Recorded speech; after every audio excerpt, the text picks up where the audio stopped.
Yes, mor syml a phosib, sut byddwch chi yn disgrifio Gwyl Inc a be di'w nod? Wel, mae'n wedi sefydlu dyma'r trydydd Gwyl Inc. Nathon ni ddechrau 2 blynedd yn ôl, ac pan ddechreuais i ar y swydd, o'n i'n awyddus i chwilio am bethau i ddathlu Caernarfon. Mae pobl yn tueddu feddwl am Gaernarfon jyst castell Caernarfon a'r twristiaid, ond mae hanes Caernarfon mor ddiddorol. A dwi'n meddwl mae yna le i godi ymwybyddiaeth ac i ddathlu'r ffaith bod Caernarfon wedi bod ar un adeg yn le bywiog iawn o safbwynt newyddiaduraeth, o ran y wasg, o ran y byd cyhoeddi. Yndi, so ti'n cerdded lawr Stryd Llyn ganrif a hanner yn ôl, mi fysa yna weisg, mi fysa yna siopa llyfrau, mi fysa yna gylchoedd llyfrau, clybiau llyfrau, mi oedd yna gymdeithas y bwcis, ac nid betiau'r gyffylad hynny, bwcis llyfrau felly.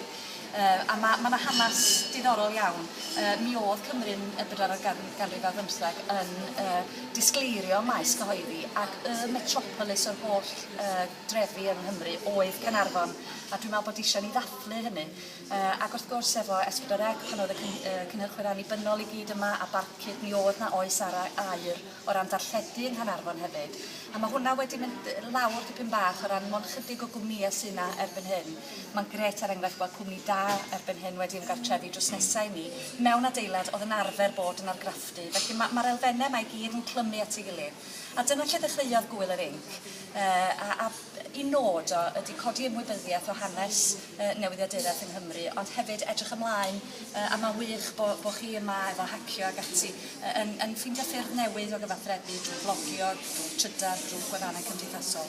Ia, wrth gwrs, gyda bron i brif digwyddiad yr wyl, sef gwobr llyfr y flwyddyn echdau, efo Gareth F Williams yn dod i'r frig. Pa mor lwyddiannus, ydych chi'n dweud, oedd y gystadleuaeth yn gyffredinol? Wel, i ddechrau, mae seremoni llyfr y flwyddyn yn seremoni mor bwysig. Mae'n un o'r seremoni pwysica o ran dathlu cyhoeddiadau yn Gymraeg ac yn Saesneg yn Gymru. A mi ddoth i am y tro cyntaf i Gaernarfon blwyddyn dwytha, ac oedd yn cael ei chynnal at economi Sgorffennan. Mi ofynnon nhw'n gael dod nôl, a mi ofynnon ni'n garedig iawn fysa nhw dod ar dyddiad y seremoni yn gynt. Fel yn bod ni'n gallu glynu fo efo penwythnos yr Inc, a da ni'n diolchgar iawn i Llenyddiaeth Cymru am ddeud hynny. Felly dyna am y tro cyntaf leni o ddechrau Inc 2015. A mae seremoni mor bwysig ac i ni hefyd bydd yn hyfryd am gystadleuaeth nos Iau. Mae bydda gymaint awduron a beirdd o ardal Caernarfon wedi dod i'r brif. Da chi'n meddwl am bobl fatha Patrick McGuinness, Llyr Gwyn Lewis, Rhys Iorwer, Lleici Roberts, dyma enwau lleol i gyd. Ac mae'n wych bod ni'n gallu dathlu i llwyddiant efo nhw yma yng Nghaernarfon. Byddwch chi, os yna rhyw gynlluniau i gael ei gynllunio eto ar gyfer Gwyl yr Inc 2016? Wel, da ni'n gobeithio y daw seremoni llyfr y flwyddyn yn ôl yma. Da ni mewn trafodaethau ynghylch hynny i weld sut nath seremoni leni gweithio o safbwynt Llenyddiaeth Cymru a Galeri. Felly, da ni'n gobeithio y bydd seremoni llyfr y flwyddyn yn cychwyn yr wyl flwyddyn nesaf. Da ni chwilio i ehangu'r wyl i fod hefyd chydig bach mwy rhyngwladol. Enghraifft, nos Sul yma, sef nos Fory rwan, mi fyddwn ni'n cloi'r penwythnos efo digwyddiad efo Wales Pen Cymru. Ond mae Pen yn sefydliad rhyngwladol yma, dros 100 o wledydd dros y byd yn aelodau o Pen. A bwriad Pen ydy ymgyrchu dros ryddig mynegiant pan ti'n meddwl am beth ddigwyddodd efo Charlie Hebdo yn Paris ddechrau y flwyddyn. Mae sefydliad fatha Pen yn rhyngwladol yn bwysig iawn i warchod buddiannau newyddiadurol. Bod o'n iawn i ti gael deud be wyt ti'n dweud, bod o falle ddim yn mynd i blesio pawb. Ac yn ddiweddar iawn, mae yna gangen o Gymru wedi sefydlu, sef Wales Pen Cymru. Ac mi fydd Mena Elfyn Llywydd Wales Pen Cymru yn siarad efo ni yn y theatr nos Sul. Ac felly, o edrych ymlaen i ateb dy gwestiwn di, efo Gwyl yr Inc flwyddyn nesaf, da ni'n mynd i chwilio am digwyddiad arall i gloi flwyddyn nesaf. Bydd ar ryw ogwydd rhyngwladol iddo fo. Da ni hefyd yn gobeithio bydd galeri'n cyhoeddi llyfr arbennig gyda lliw Antur Wain Fawr sydd yn gwneud prosiect ffotograffiaeth yma.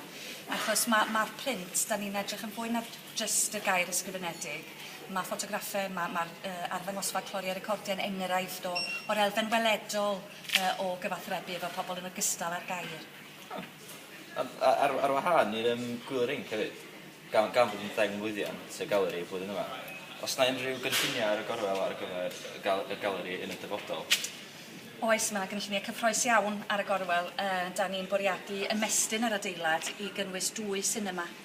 Ar hyn o bryd, mae'r theatr yn rhannu digwyddiadau byw a ffilmiau. Ac wrth gwrs mae hwnna'n gallu bod yn her i ni, achos os ydym ni'n cael cynnig digwyddiad byw cyffroes iawn, yna mae rhaid tynnu'r ffilm allan o'r rhaglen, sy'n golygu bod hi'n anodd cadw cysondeb o ran patrwm ffilmiau. Ac yn digwydd bod mae'n cynulleidfaoedd ffilm ni wedi datblygu yn fawr iawn yn ystod y flwyddyn dwytha. Felly mewn 2 flynedd, pan fyddi di'n holi fi mewn 2 flynedd yn Gwyl yr Inc 2017, mi fyddwn ni gobeithio yn edrych ymlaen i agor y 2 sgrin newydd, fel bod ni'n gallu ehangu yr arlwy ffilm a'r arlwy digwyddiadau byw. A dwi'n cael ei ariannu drwy grant gan y Llywodraeth? Da ni wedi cael sicrwydd a hanner yr arian drwy Cyngor Celfyddydau. Da ni rwan yn chwilio am yr hanner arall i fatio hwnna, ac yn ffyddiog iawn bod hynny'n mynd i ddigwydd. Diolch yn fawr iawn am eich amser. Diolch yn fawr, Rhys.